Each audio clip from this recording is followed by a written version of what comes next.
केंद्रीय मंत्रिमंडल के मेरे सहयोगी श्रीमान राजनाथ सिंह जी, श्री अजय भट्ट जी, सीडीएस अनिल चौहान जी, तीनों सेनाओं के प्रमुख, रक्षा सचिव, डीजी एनसीसी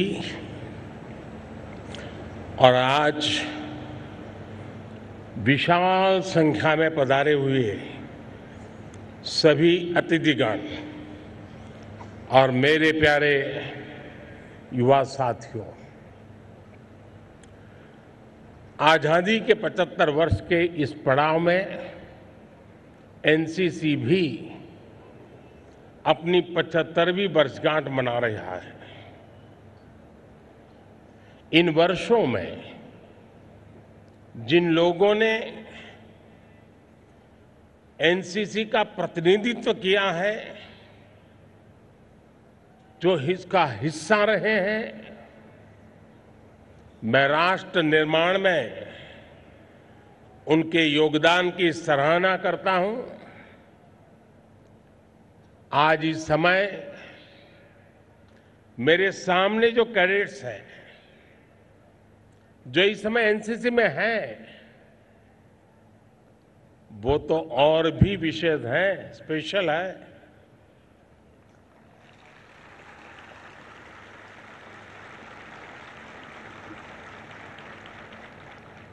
आज जिस प्रकार से कार्यक्रम की रचना हुई है, सिर्फ समय नहीं बदला है, स्वरूप भी बदला है। पहले की तुलना में दर्शक भी बहुत बड़ी मात्रा में है और कार्यक्रम की रचना भी विविधताओं से भरी हुई, लेकिन एक भारत श्रेष्ठ भारत के मूल मंत्र को गुंजता हुआ हिंदुस्तान के कोने कोने में ले जाने वाला ये समारोह हमेशा हमेशा याद रहेगा। और इसलिए मैं एनसीसी की पूरी टीम को, उनके सभी अधिकारी और व्यवस्थापक सबको हृदय से बहुत बहुत बधाई देता हूं।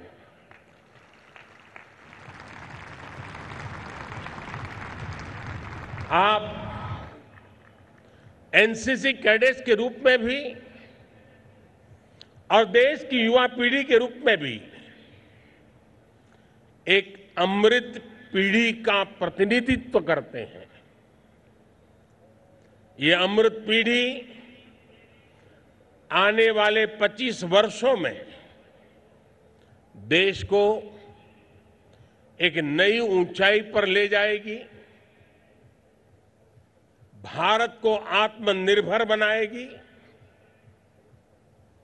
विकसित बनाएगी। साथियों, देश के विकास में एनसीसी की क्या भूमिका है, आप सभी कितना प्रशंसनीय काम कर रहे हैं, ये हमने थोड़ी देर पहले यहां देखा है।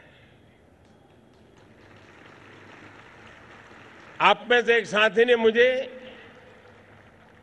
यूनिटी फ्लेम सौंपी।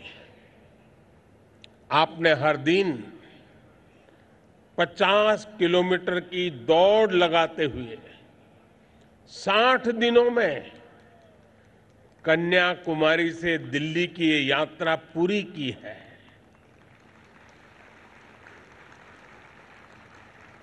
एकता की इस लौ से एक भारत श्रेष्ठ भारत की भावना सशक्त हो, इसके लिए बहुत से साथी इस दौड़ में शामिल हुए। आपने वाकई बहुत प्रशंसनीय काम किया है, प्रेरक काम किया है। यहां आकर्षक सांस्कृतिक कार्यक्रम का आयोजन भी किया गया। भारत की सांस्कृतिक विविधता आपके कौशल और कर्मठता के इस प्रदर्शन में और इसके लिए भी मैं आपको जितनी बधाई दूं उतनी कम है।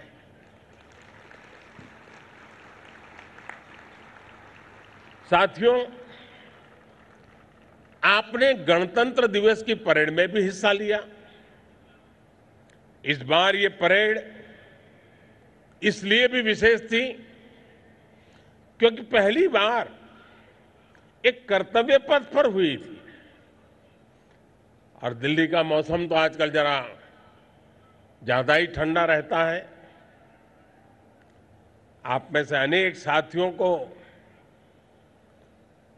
शायद इस मौसम की आदत भी नहीं होगी, फिर भी मैं आपको दिल्ली में कुछ जगह जरूर घूमने का आग्रह करूंगा। समय निकालेंगे ना? देखिए, national war memorial, police memorial, अगर आप नहीं गए हैं तो आपको जरूर जाना चाहिए। इसी प्रकार लाल किले में नेताजी सुभाष चंद्र बोस म्यूजियम में भी आप अवश्य जाएं। आजाद भारत के सभी प्रधानमंत्रियों से परिचय कराता एक आधुनिक पीएम म्यूजियम भी बना है। वहां आप बीते 75 वर्षों में देश की विकास यात्रा के बारे में जान समझ सकते हैं। आपको यहां सरदार वल्लभ भाई पटेल का बढ़िया म्यूजियम देखने को मिलेगा, बाबा साहब आम्बेडकर का बहुत बढ़िया म्यूजियम देखने को मिलेगा। बहुत कुछ है। हो सकता है इन जगहों में से आपको कोई न कोई प्रेरणा मिले, प्रोत्साहन मिले, जिससे आपका जीवन एक निर्धारित लक्ष्य को लेकर के कुछ कर गुजरने के लिए चल पड़े, आगे बढ़ता ही बढ़ता चला जाए। मेरे युवा साथियों, किसी भी राष्ट्र को चलाने के लिए जो ऊर्जा सबसे अहम होती है वो ऊर्जा है युवा। अभी आप उम्र के जिस पड़ाव पर हैं वहां एक जोश होता है, जुनून होता है, आपके बहुत सारे सपने होते हैं और जब सपने संकल्प बन जाए और संकल्प के लिए जीवन जुड़ जाए तो जिंदगी भी सफल हो जाती है। और भारत के युवाओं के लिए ये समय नए अवसरों का समय है। हर तरफ एक ही चर्चा है कि भारत का समय आ गया है। India's time has arrived। आज पूरी दुनिया भारत की तरफ देख रही है और इसके पीछे सबसे बड़ी वजह आप हैं, भारत के युवा है।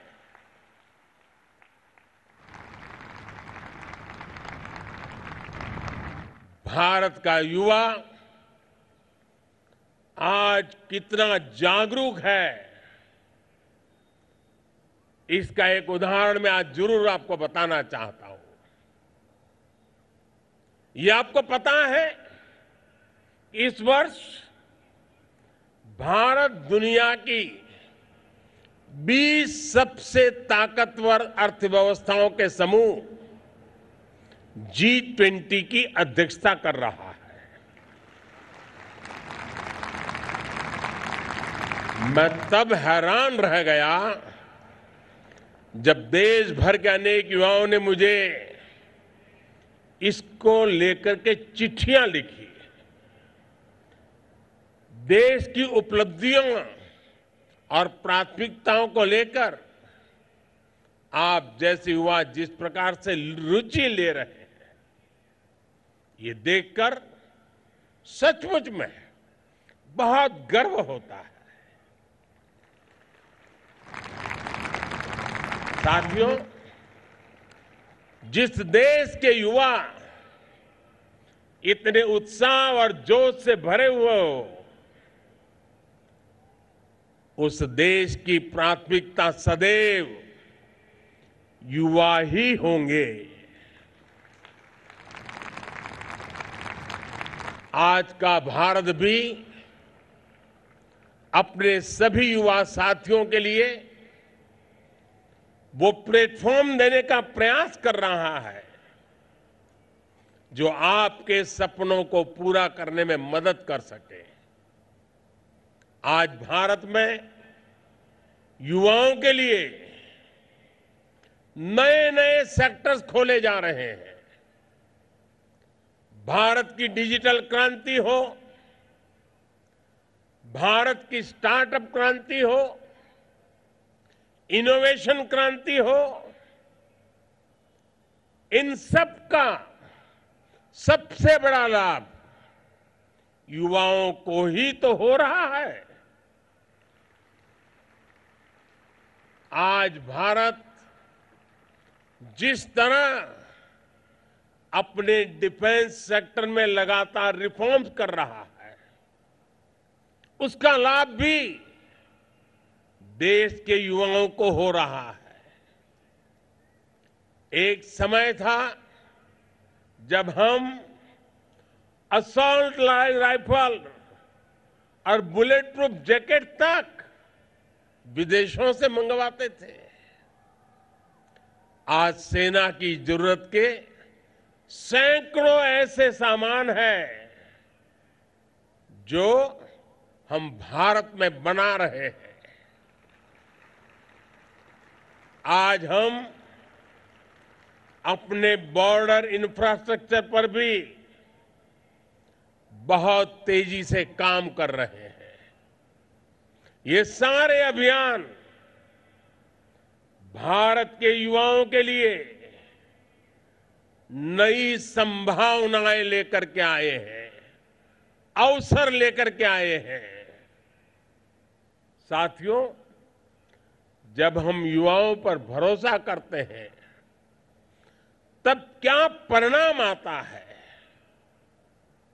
इसका एक उत्तम उदाहरण हमारा स्पेस सेक्टर है।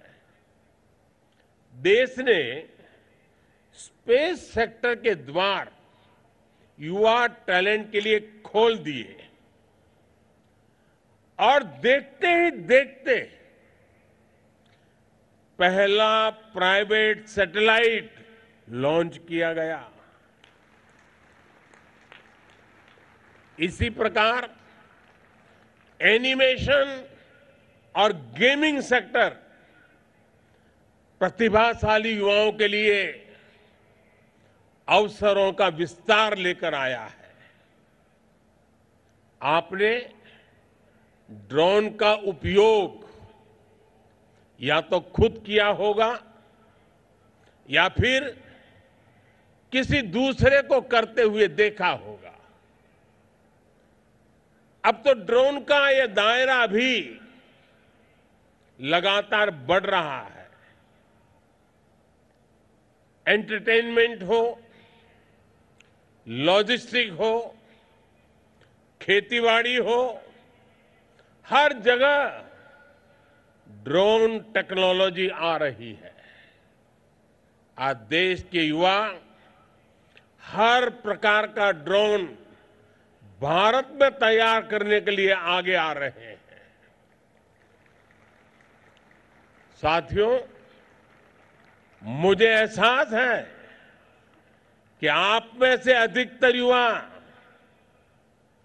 हमारी सेनाओं से, हमारे सुरक्षा बलों से, एजेंसियों से जुड़ने की आकांक्षा रखते हैं। ये निश्चित रूप से आपके लिए, विशेष रूप से हमारी बेटियों के लिए भी बहुत बड़े अवसर का समय है। बीते 8 वर्षों में पुलिस और अर्धसैनिक बलों में बेटियों की संख्या में लगभग 2 गुनी वृद्धि हुई है। आज आप देखिए, सेना के तीनों अंगों में अग्रिम मोर्चे पर महिलाओं की तैनाती का रास्ता खुल चुका है। आज महिलाएं भारतीय नौसेना में पहली बार अग्निवीर के रूप में, नाविक के रूप में शामिल हुई है। महिलाओं ने सशस्त्र बलों में लड़ाकू भूमिकाओं में भी प्रवेश करना शुरू किया है। एनडीए पुणे में महिला कैडेट्स के पहले बैच की ट्रेनिंग शुरू हो चुकी है। हमारी सरकार द्वारा सैनिक स्कूलों में बेटियों के एडमिशन की अनुमति भी दी गई है। आज मुझे खुशी है कि लगभग 1500 छात्राएं सैनिक स्कूलों में पढ़ाई शुरू कर चुकी है। यहां तक कि एनसीसी में भी हम बदलाव देख रहे हैं। बीते 1 दशक के दौरान एनसीसी में बेटियों की भागीदारी भी लगातार बढ़ रही है। मैं देख रहा था कि यहां जो परेड हुई उसका नेतृत्व भी एक बेटी ने किया।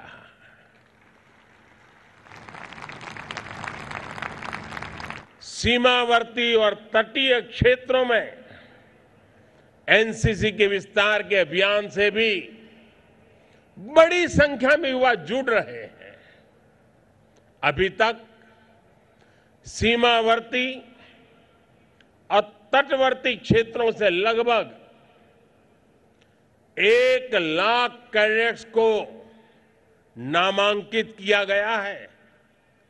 इतनी बड़ी युवा शक्ति जब राष्ट्र निर्माण में जुटेगी, देश के विकास में जुटेगी, तो साथियों, बहुत विश्वास से कहता हूं, कोई भी लक्ष्य असंभव नहीं रह जाएगा। मुझे विश्वास है कि एक संगठन के तौर पर भी और व्यक्तिगत रूप से भी आप सभी देश के संकल्पों की सिद्धि में अपनी भूमिका का विस्तार करेंगे।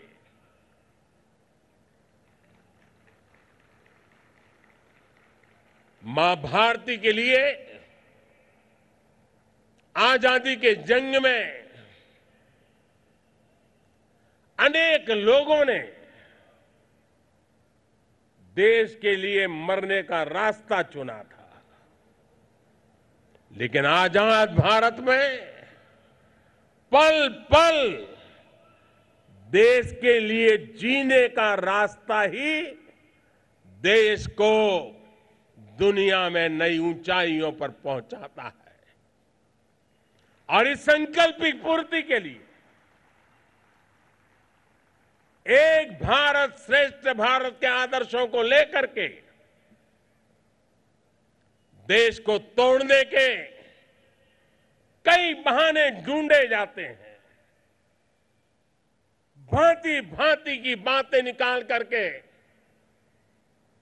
मां भारती के संतानों के बीच में दूध में दरार करने की कोशिशें हो रही है। लाख कोशिशें हो जाए, मां के दूध में कभी दरार नहीं हो सकती।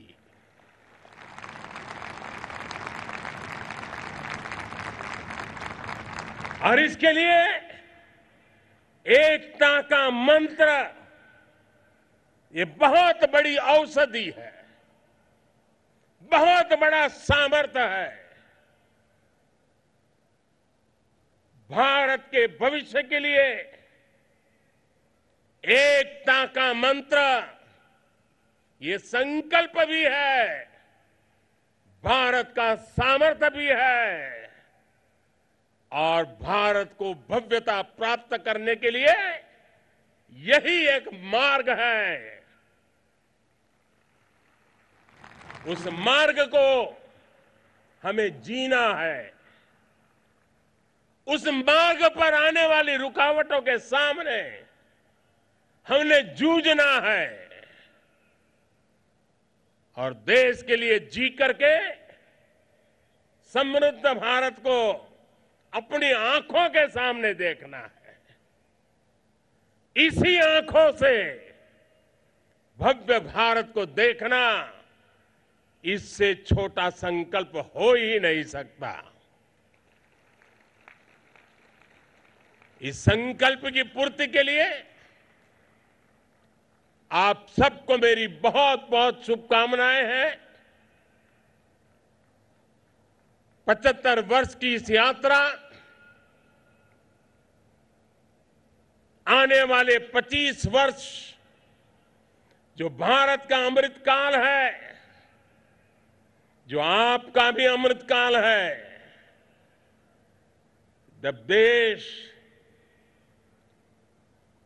2047 में आजादी के 100 साल मनाएगा, एक डेवलप कंट्री होगा, तो उस समय आप उस ऊंचाई पर बैठे होंगे। 25 साल के बाद आप किस ऊंचाई पर होंगे, कल्पना कीजिए दोस्तों। और इसलिए एक पल भी खोना नहीं है, एक भी मौका खोना नहीं है। बस मां भारती को नई ऊंचाइयों पर ले जाने के संकल्प लेकर के चलते ही रहना है, बढ़ते ही रहना है, नई नई सिद्धियों को प्राप्त करते ही जाना है, विजयश्री का संकल्प लेकर के चलना है। यही मेरी आप सबको शुभकामना है। पूरी ताकत से मेरे साथ बोलिए, भारत माता की, भारत माता की, भारत माता की, वंदे वंदे वंदे वंदे वंदे वंदे वंदे वंदे। बहुत बहुत धन्यवाद।